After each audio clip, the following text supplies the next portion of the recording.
Hello guys, welcome to my channel Power Maths Classes. Today topic is the most important questions previous year. The first question, if a vector dot b vector यदि 1/2 a vector magnitude b vector magnitude और आपसे पूछा है दोनों की between angle find करना है, तो इसके लिए कैसे? तो इसके लिए a डॉट b वेक्टर का फॉर्मूला लगा देंगे, a vector magnitude b vector magnitude cos theta is equal to 1/2 a vector magnitude b vector.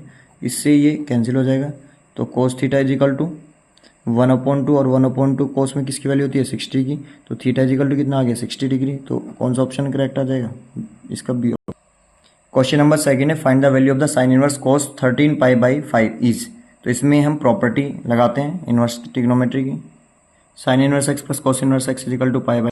Okay, इस रिजल्ट को मैंने pi by 2 minus cos inverse cos और इस 13 पाई बाई 5 को लिख दिया 2 पाई प्लस 3 पाई बाई 5. अब इसके अंदर देखा कि ये फर्स्ट क्वाड्रेंट में लाइज कर रहा है, फर्स्ट क्वाड्रेंट में लाइज कर रहा है, तो ये हो जाएगा आपका cos inverse cos 3 pi by 5. इससे ये कैंसिल हो जाएगा, तो पाई बाई 2 माइनस की 3 pi upon 5 LCM take off करके सोल्व करेंगे तो ये माइनस की पाई बाई 10. तो माइनस पाई बाई 10 कौन सा ऑप्शन में आ जाएगा? B option is correct. Question number अब 3 है, गिवन एक मैट्रिक्स दिया है, हमें कम्यूट करना है इसका इनवर्स. तो इसके लिए एक ट्रिक मैं अप्लाई कर रहा हूँ. सबसे पहले तो इसका ये डिटर्मिनेटिव फाइंड करते हैं. तो ये कितना आ जाएगा 7 to 14 minus minus minus plus 4 3 12 equal to 2. अब फॉर्मूला अप्लाई कर लेते हैं इनवर्स. इसके लिए ये फॉर्मूला होता है, तो यहाँ वैल्यू पुट करते हैं 1 अपॉन ये वैल्यू कितनी आई थी फाइंड हो गई 2.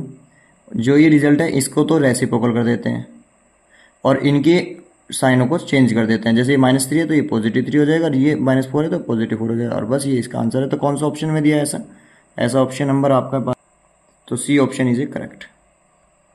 क्वेश्चन नंबर 4 है, check the nature of the function. एक फंक्शन दिया है और हमें ये बताना है कि ये फंक्शन इंक्रीजिंग है या डिक्रीजिंग है. तो सबसे पहले इस फंक्शन का क्या करते हैं, डेरिवेटिव.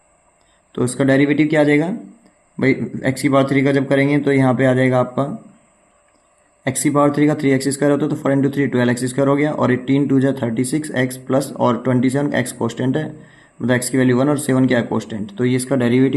जब आपने इसमें से 3 कॉमन लिया और ये देखा कि एक आइडेंटिटी है किसकी 2x माइनस 3 की होल स्क्वायर है, तो ये भी पॉजिटिव ये भी पॉजिटिव, इसलिए टोटल ओवरऑल रिजल्ट जब पॉजिटिव तो फंक्शन कैसा होगा, इंक्रीजिंग फंक्शन होगा. तो फंक्शन क्या होगा, फॉर ऑल रियल नंबर के लिए इंक्रीज. ऐसे नेक्स्ट क्वेश्चन है, हमें सम फाइंड करना है ऑर्डर और डिग्री का. अब यहाँ पे हमारा एक रिजल्ट है जो हमें d by x is equal to 5 के इक्वल दिया हुआ है. D y d y by d x का मतलब होता है d square y by d x square is equal to 5. यहाँ पे इसका ऑर्डर तो 2 है, 1 डिग्री है. दोनों का सम करेंगे तो कितना आंसर आ जाएगा इसका 3.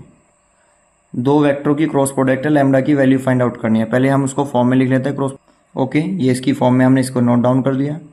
हमें लैम्डा की वैल्यू निकालनी, इसलिए हमने सारे कंपोनेंट निकाल के सिर्फ ये कंपोनेंट 0 वाले वेक्टर के कंपोनेंट से कंपेयर कर दिया. जब इसको कंपेयर किया तो 14 से 42 को डिवाइड करो -3, तो लैम्डा की वैल्यू कितनी आ गई -3. Option number D is correct.